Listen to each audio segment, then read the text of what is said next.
On December 28, 2025, Mar-a-Lago, Florida, became the unlikely stage for a high-stakes diplomatic showdown. Hours before Ukrainian President Zelenskyy was to meet U.S. President Trump, Russia launched a massive attack on Kyiv, over 500 drones and dozens of missiles. A brutal message on the eve of peace talks. The assault killed and wounded dozens, casting a grim shadow over the summit. For Zelenskyy, this was more than diplomacy. It was a desperate plea from a nation under siege. He accused Russia of trying to sabotage peace, proving dialogue futile in the face of violence. Trump, meanwhile, called Putin for 2 hours before Zelenskyy's arrival, insisting, "Gotta make a deal. Too many people died." The world watched as the contrast between war-torn Kyiv and the opulence of Mar-a-Lago underscored the stakes. While rescue workers dug through rubble, two leaders prepared to negotiate the architecture of peace. This summit was a gamble. Could diplomacy finally silence the guns after years of war? The Russian attack only heightened the sense that this was a last-ditch effort to avoid endless conflict. The world was about to see if the art of the deal could overcome the logic of war.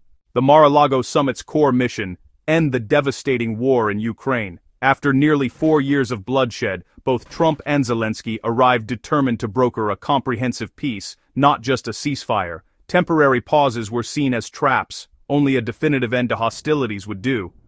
Trump positioned himself as the indispensable mediator, aiming for a deal that would secure Ukraine's survival and prevent future conflict. Zelenskyy's goal: peace, but not at the cost of sovereignty or security. The summit built on a revised peace proposal, quietly coordinated with European allies, signaling a more pragmatic approach. The talks marked the start of what could be the final, most difficult chapter in the quest for peace in Eastern Europe. At the heart of the talks was a detailed 20-point peace plan, by far the most advanced blueprint yet. Zelenskyy said the plan was 90% agreed. Trump claimed 95%. Unlike earlier proposals, this version was shaped with European input, giving it real momentum. Key agreements: Ukraine would maintain a formidable peacetime army and receive immediate, ironclad security guarantees from a U.S.-European coalition. The plan also calls for the return of 8 Russian-occupied power plants, including the Zaporizhzhia nuclear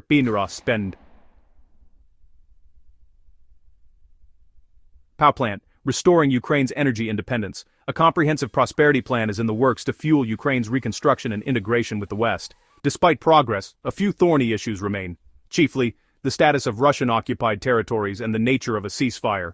These final hurdles are the most contentious, requiring immense political will to overcome. The blueprint is not just about ending the fighting, but about building a stable, prosperous future. The coming weeks will test whether these breakthroughs can be turned into a lasting peace. The biggest obstacle is territory, especially the fate of the Donbass. Ukraine refuses to cede any land, seeing it as a betrayal of its people and sovereignty. Russia, having invested heavily in the region, demands formal recognition of its control. Trump hinted at a creative compromise, saying, "Some of that land has been taken, maybe up for grabs. That's an issue they have to iron out."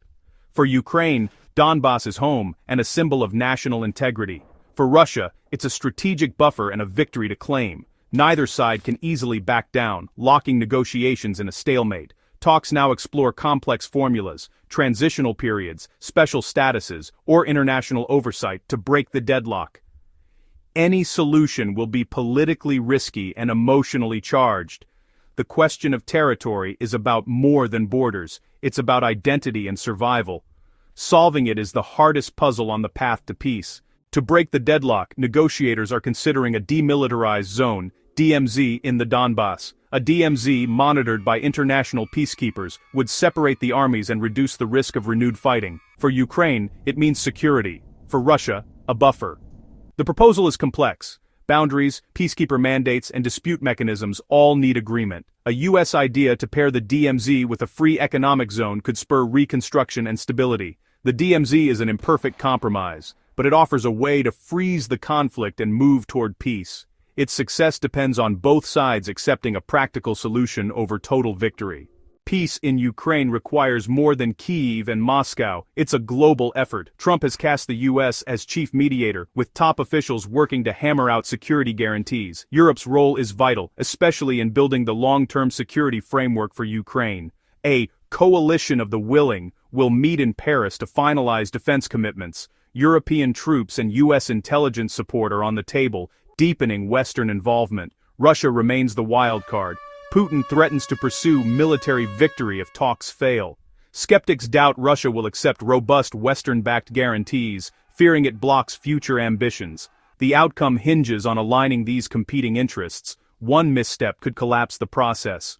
The Mar-a-Lago summit has opened a narrow window for peace, even as war rages on. No deal was signed, but most of the 20-point plan is agreed, turning hope into a real blueprint. Next, U.S. and Ukrainian teams will tackle the toughest issues, especially Donbass, with Trump planning a follow-up summit and more talks with Putin. In Europe, the coalition of the willing will meet to formalize security guarantees, crucial for any deal.